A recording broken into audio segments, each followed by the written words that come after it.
આજનો જે આ નવતર પ્રયોગ છે એમાં મને મહિલા અને બાળ વિકાસ અધિકારીનો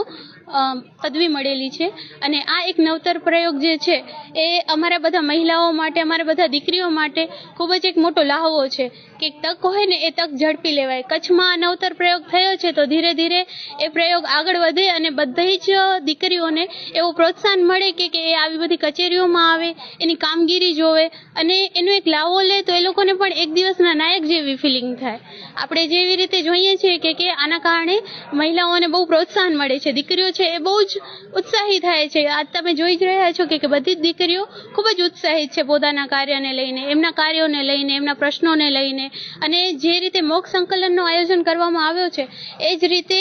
અલગ અલગ કચેરીઓ દ્વારા જે રીતે કલેક્ટર સાહેબ શ્રીએ અને મહિલા બાળ વિકાસ અધિકારી અવની મેડમ જેમે આ રીતે આયોજન કર્યો છે એ રીતે બીજા પણ અધિકારીઓ આ રીતે થોડી પહેલ કરે તો આપણે જે દેશના યુવાનો છે એ લોકોને બધાને આવી પ્રેરણા મળે કે આ બધી કચેરીઓમાં શું કામ થઈ રહ્યું છે અને કઈ રીતે થઈ રહ્યો છે એ બધાનો આપણે કહીએ ને કે વાસ્તવિક અનુભવ મળે. એના માટે હું આ સર્વે ટીમનો આભાર માનું છું અને મને આ લાહો આપવા માટે ખૂબ ખૂબ અભિનંદન આપું છું.